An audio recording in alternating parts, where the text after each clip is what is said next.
पुण्यात गेल्या काही दिवसांपासून बेदरकारपणे वाहन चालवणाऱ्यांचं प्रमाण वाढलं आणि त्यातूनच कल्याणी नगर पोर्शे कार अपघाताची घटना घडली। या हिट अँड रन प्रकरणात 2 निरपराध लोकांचा जीव गेला। यानंतर पुण्यात अनेक हिट अँड रनच्या घटना समोर आल्या। अशातच पुण्यातील डेक्कन परिसरात आणखी एक धक्कादायक घटना समोर आली। दारू पिऊन कार चालवणाऱ्या एका तरुणाला पोलिसांनी ताब्यात घेतलं। हा तरुण दारूच्या नशेत होता। त्याच्या कारनं कुणाला तरी धडक दिल्याचं समोर आलं। ही कार सावरकर स्मारकासमोर उभी होती। येरवडा पोलीस ठाण्याच्या कर्मचाऱ्यांच्या सतर्कतेमुळे पुढील अनर्थ टळल्याचं बोललं जातंय। पोलिसांनी कार चालक शुभम गुप्ताला ताब्यात घेतलं आणि त्यावेळी तो शुद्धीत नव्हता। त्यानं मद्यधुंद अवस्थेत कार पुढे नेली असती तर आणखी अपघात घडले असते। पोलिसांनाच ते सावरकर स्मारकासमोर ही गाडी तो जखमी अवस्थेत आढळून आला। त्या अंगावर कपडे नव्हते, याचा अर्थ लोकांनी त्याला भरपूर मारलेला आहे। याचाच अर्थ त्यांनी कुठेतरी ही गाडी डॅश मारून ठोकलेली।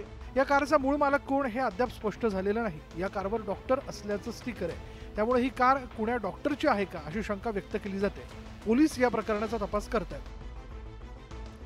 राज ठाकरे यांच्या ताफ्यासमोर सुपाऱ्या फेकल्यामुळे आक्रमक झालेल्या मनसे कार्यकर्त्यांनी शनिवारी ठाण्यामध्ये उद्धव ठाकरे यांच्या ताफ्यावर नारळ भिरकावले। तसंच उद्धव यांच्या कारवर शेणही फेकलं। मनसेच्या या राड्यानंतर महाराष्ट्रातील राजकारण प्रचंड तापलंय। आता मनसे अध्यक्ष राज ठाकरे यांनी सोशल मीडियावर एक पोस्ट शेअर केली। या पोस्टमध्ये राज ठाकरे यांनी मनसे कार्यकर्त्यांच्या पाठीवर शाबासकीची थाप दिली आहे। ठाण्यात उद्धव ठाकरे यांच्या वाहन ताफ्यासमोर माझ्या महाराष्ट्र सैनिकांनी जी निदर्शनं केली ती संतापातून आलेली प्रतिक्रिया होती। फक्त जशास तसे नाही तर जशास दुप्पट तसे उत्तर देणं म्हणजे काय असतं याची चुणूक काल तुम्ही दाखवली, ती पुरेशी आहे। त्यामुळे तुम्ही सगळं हे थांबवा असं माझ्या महाराष्ट्र सैनिकांना आवाहन आहे। महाराष्ट्राची राजकीय परिपक्वता, राजकीय मतभेद झाले तरी मनभेद होऊ द्यायचे नाहीत, ही संस्कृती किमान आपल्याकडून पुसली जाणार नाही हे आपण पाहूया। माझ्या महाराष्ट्र सैनिकांनो, असल्या सुमार लोकांसाठी तुमची शक्ती वाया घालवू नका। या सगळ्यातून महाराष्ट्रात तणाव वाढेल अशी कोणतीही परिस्थिती निर्माण होऊ देऊ नका असं म्हटलंय। बीडमध्ये राज ठाकरेंच्या ताफ्यासमोर ठाकरे गटाच्या कार्यकर्त्यांनी सुपारी फेकत आंदोलन केलं आणि त्याच आंदोलनाला मनसेनं ठाण्यात उत्तर दिलंय। ठाण्यात मेळाव्यासाठी निघालेल्या उद्धव ठाकरेंच्या ताफ्यावर मनसैनिकांनी हल्ला केला। उद्धव ठाकरेंच्या कारवर नारळ, शेण, बांगड्या फेकत मनसैनिकांनी हल्ला केला। यावरूनच आता आरोप प्रत्यारोपांच्या फैरी सुरू झाल्या। ठाकरे गटाचे खासदार संजय राऊत यांनी मनसेवर हल्लाबोल केला। काळोखाचा फायदा घेऊन काही फेकला असेल म्हणून तुम्ही वाचला। जर तुम्ही मर्दांच्या अवलाद असता तर समोर येऊन केला। संजय राऊतांनी या हल्ल्यावरून केंद्रीय गृहमंत्री अमित शहांवर निशाणा साधला। अहमद शाह अब्दाली सुपाऱ्या देऊन मजा बघतोय दिल्लीमध्ये आणि या सुपाऱ्या कशा वाजवल्या जातात ते आपण काल पाहिलं। राज ठाकरेंचं नाव न घेता संजय राऊत यांनी आरोप केला। अशा प्रकारचा गोंधळ आपापसात निर्माण करण्यासाठी अहमद शाह अब्दालींनी 2-3 नेत्यांना मोठी सुपारी दिली। हे प्रमुख नेते आहेत। या हल्ल्यानंतर ठाकरे गट आणि मनसेमधील संघर्ष वाढण्याची शक्यता आहे। शनिवारी उद्धव ठाकरेंच्या ताफ्यावर ठाण्यात मनसैनिकांनी हल्ला केला। या हल्ल्यानंतर राज्यातील राजकारण तापू लागलं आणि या घटनेनंतर विविध राजकीय प्रतिक्रिया उमटत आहेत। उद्धव ठाकरेंच्या ताफ्यावरील हल्ल्यानंतर शनिवारी मुख्यमंत्री शिंदे यांनी ही प्रतिक्रिया दिली। हल्ला म्हणजे ॲक्शनवर रिॲक्शन होती असं विधान मुख्यमंत्री शिंदेंनी केलं होतं। मनसेनंही ॲक्शनला रिॲक्शन म्हणत ठाकरे गटावर पलटवार केला। याच टीकेचा संजय राऊत यांनी खरपूस समाचार घेत शिंदेंना इशारा दिला। हे आपली संस्कृती नाहीये, ही आपली परंपरा नाहीये महाराष्ट्राची आणि शेवटी ॲक्शनला रिॲक्शन असते। ॲक्शनला रिॲक्शन असते। रिॲक्शन काय, ॲक्शनला रिॲक्शन काय म्हणता रे? थांबा जरा 2 महिने, मग तुम्हाला ॲक्शन रिॲक्शन काय ते कळेल। उद्धव ठाकरेंच्या ताफ्यावरील हल्ल्यानंतर विधानसभेआधी राजकारण तापलंय।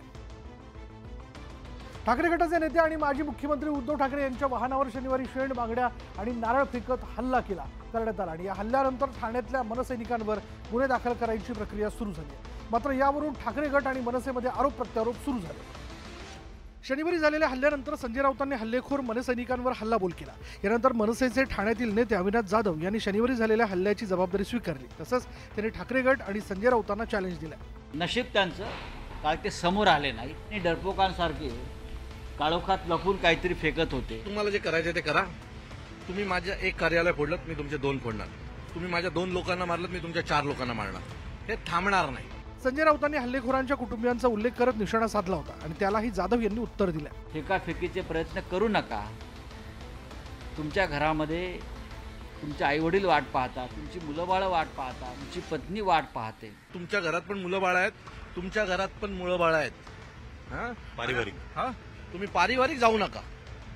तुम्ही आम्हाला धमक्या देऊ नका। आमच्या घरात मुलं बाळं आहेत, तर तुमच्या घरात कोण कुत्रे पाळलेत? अविनाश जाधवांच्या चॅलेंजमुळे हा संघर्ष आणखीन पेटण्याची शक्यता आहे।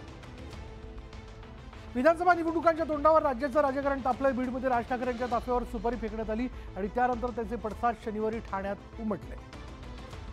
उद्धव ठाकरे यांच्या ताफ्यावर नारळ शेण फेकून मारण्यात आलं आणि यावरून संजय राऊत यांनी अमित शहा आणि राज ठाकरेंचं नाव न घेता टीका केली। तर या हल्ल्यानंतर महाविकास आघाडीच्या नेत्यांनी सत्ताधारी महायुतीला लक्ष्य केलंय, तर सत्ताधाऱ्यांनीही महाविकास आघाडीच्या नेत्यांना प्रत्युत्तर दिलंय। कायदा सुव्यवस्था या सगळ्या बिघडलेल्या आहेत, त्यामुळे त्याचे परिणाम आपण पाहतोय की सर्वसामान्यातही जगणं मुश्किल आहे। मला प्रश्न या राज्याच्या गृहमंत्र्यांना विचारायचा आहे की गृह मंत्रालय काय करते, सिक्युरिटी काय करत होती, यांचा इंटेलिजन्स काय करत होती। सुपारीबाज हा शब्द जास्तच जोमलेला दिसतोय काही सुपारीबाज नेत्यांना आणि पक्षाला, असं आपल्याला म्हणावं लागेल। प्रथम चूक कोणी केली आणि प्रथम उंगली कोणी केली हा विषय महत्त्वाचा आहे। पहिल्यांदा ज्यांनी केलं त्यांना मग धडा शिकवण्यासाठी दुसऱ्यांनी केलं। त्यामुळे एकूणच या हल्ल्यानंतर विरोधक आणि सत्ताधाऱ्यांमध्ये आरोप प्रत्यारोपांच्या फैरी झडत आहे।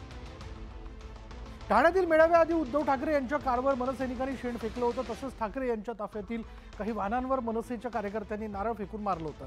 यामध्ये कारच्या काचाही फुटल्या होत्या। ठाण्यात राडा घालणाऱ्या मनसेच्या कार्यकर्त्यांचा पोलिसांनी शोध सुरू केला। या घटनेला 12 तास उलटल्यानंतर आता ठाणे पोलीस ॲक्शन मोडमध्ये आले। पोलिसांनी या प्रकरणी मनसेच्या 44 कार्यकर्त्यांवर गुन्हे दाखल केलेले।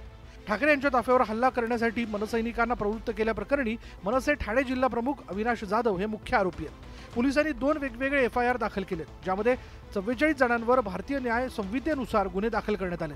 आम्ही शिवसेनेसारखे नाही आहोत, केल्यावर नाही आमचा काही संबंध नाही।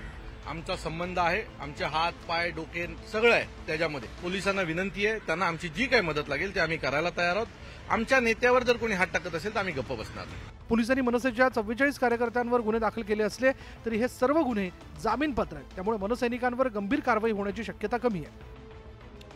सांगलीत ओबीसी मेळावा पार पडला। या मेळाव्याला छगन भुजबळ, पंकजा मुंडे, गोपीचंद पडळकर, लक्ष्मण हाके यांच्यासह ओबीसी म्हणजे विविध ओबीसी नेत्यांनी हजेरी लावली।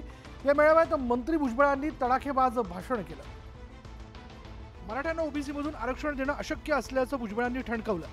महायुतीचं सरकार, मी तुम्हाला नक्की सांगतो, ओबीसी मधून मराठा समाजाला आरक्षण देणं शक्य नाही, म्हणजे नाही देणार।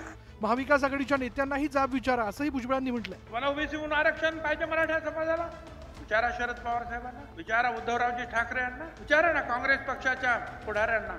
मुस्लिम आरक्षणासाठी लढा देऊ म्हणणाऱ्या जरांगेंवरही भुजबळ बरसले। मुस्लिम आरक्षण, मी मुस्लिम आरक्षण देणार, कोण सांगतो? नवन पुढारी सांगतो। माहीतच नाही आरक्षण काय म्हणतात ते, काय एकदा म्हणेल हे एकदा म्हणेल ते। नवा नेता अक्कलवान नेता म्हणत भुजबळांनी जरांगेंना डिवसलं। ऑगस्ट सप्टेंबर 2 महिने मला शिवाय देत होता हा तिथला नवा नेता, पण बीडला त्याने आमदारांची घरं जाळली। भुजबळांच्या या भूमिकेमुळे पुन्हा एकदा आरक्षणावरून वातावरण तापण्याची चिन्ह आहेत। आरक्षणाच्या मागणीसाठी मनोज जरांगे आक्रमक झालेले आहेत। मराठ्यांना ओबीसी मधून आरक्षण देण्याच्या मागणीकरता जरांगे यांनी सत्ताधाऱ्यांना इशारा दिला आणि याच पार्श्वभूमीवर जरांगे यांनी राज्याच्या विविध भागात शांतता रॅली काढली। जरांगे यांची शांतता रॅली पुण्यात आली। पुण्यातील विविध भागात जरांगे यांचं जंगी स्वागत करण्यात आले। यावेळी मराठ्यांना ओबीसी मधून आरक्षण शक्य नसल्याच्या भुजबळांच्या विधानावर त्यांनी पलटवार केला। अगोदर काही जाते ओबीसी आरक्षण घातलं, 350-400 कसं काय झालं, उडवा मग काढा त्या बाहेर। 94ला आमचं 16% आरक्षण दिलेलं, उडवा काढा बाहेरचं आमचं। जरांगेंचा एकेरी उल्लेख करणाऱ्या भुजबळांवर जरांगे चांगलेच बरसले। शांतता रॅली हे छगन भुजबळ देवेंद्र फडणवीसला दंगली घडायच्या आणि आम्हाला होऊ द्यायच्या नाहीत। यांना काय होणार आहे, जेव्हा घरी जाते ना तेव्हा यांना कळत। यावेळी सत्ताधाऱ्यांना निवडणुकीत कात्रजचा घाट दाखवणार असा इशाराही त्यांनी दिला। जर आरक्षण त्यांनी मला 29 तारखेला निर्णय घेण्याच्या आत नाही दिले, सीट पडल्या म्हणून सांगतात। विधानसभा निवडणूक लढवण्याबाबत 29 ऑगस्टला अंतिम निर्णय घेणार असल्याचं त्यांनी सांगितलं। मराठा आरक्षणाच्या मुद्द्यावरून राज्यात राजकारण तापलं। गेल्या काही महिन्यांपासून मनोज जरांगे यांनी राणे कुटुंबीय हे दोघं जे ते आमने सामने आल्याचं पाहायला मिळतंय। दोन्ही बाजूंकडून एकमेकांवर आरोप प्रत्यारोप आणि बोचरी टीका सुरू आहे। मराठा आंदोलक मनोज जरांगे यांच्यावर खासदार नारायण राणे यांनी 2 दिवसांपूर्वी जोरदार टीका केली। कुणी दाढी वाढवली म्हणून छत्रपती शिवाजी महाराज होत नाही असा टोला राणेंनी जरांगेंना हाणला। राणेंच्या याच टीकेला जरांगेंनी उत्तर दिलं। आतापर्यंत एवढ्या वर्षात 400 वर्षात बऱ्याच जणांनी दाढी वाढवली, छत्रपती झाले का? माझ्या नसन घेतला, सगळ्यात दाढ्या राखणाऱ्यावर घेतला। सगळ्यात दाढ्याला राखणाऱ्याची चीड असते एखाद्याला, कारण दाढी राखणं म्हणजे मर्दाचं लक्षण असतं। भाजप आमदार नितेश राणे यांनीही जरांगेंचा उल्लेख आधुनिक मोहम्मद अली जिन्ना असा केला। यालाही जरांगेंनी उत्तर दिलं। जरांगेंच्या आंदोलनामुळे मराठा समाजाचा कमी आणि मुस्लिम समाजाचा जास्त फायदा झालेला आहे। मनोज जरांगे पाटील हा आधुनिक मोहम्मद अली जिन्ना तर नाही ना? अली जिल्हा का काय म्हणला की मला नाही माहिती. आता यांचे शब्द कोणाचे तर हे चपला व्हायला लागले फडणवीस साहेब, त्यामुळे यांच्यावरती बोलून काय उपयोग नाही. त्यामुळे आरक्षणावरून राणे आणि जरांगे यांच्यात शाब्दिक युद्ध रंगल्याचं दिसतंय. राज्यात आरक्षणावरून वातावरण तापलंय. मराठा आरक्षणासाठी मनोज जरांगे यांनी आक्रमक भूमिका घेतली आहे. मराठ्यांना ओबीसी मधून आरक्षण मिळालंच पाहिजे अशी त्यांची ठाम भूमिका आहे. तसंच याबाबत राजकीय नेत्यांनी भूमिका स्पष्ट करावी, अन्यथा विधानसभेला पाडू असा इशारा जरांगे यांनी दिला. त्यामुळेच राज्याच्या विविध भागात आता मराठा समाजाचे आंदोलक आक्रमक झालेत. राज्यातील प्रमुख नेत्यांना मराठा आंदोलकांकडून सवाल विचारला जातोय. बार्शी दौऱ्यावर आलेल्या शरद पवार यांचा ताफा मराठा आंदोलकांनी अडवला.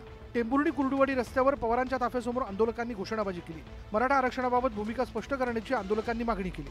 आंदोलकांनी गाडी अडवल्यानंतर पवारांनी कारचा दरवाजा उघडला आणि आंदोलकांचं म्हणणं ऐकलं. मराठा आरक्षणाच्या बाबतीत तुम्ही भूमिका स्पष्ट करावी. पक्षाची आमची मागणी आहे साहेब.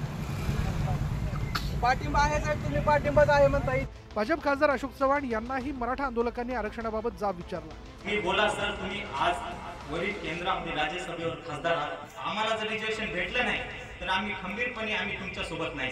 एकूणच विधानसभेच्या तोंडावर आरक्षणासाठी मराठा आंदोलक थेट नेत्यांपर्यंत पोहोचलेत.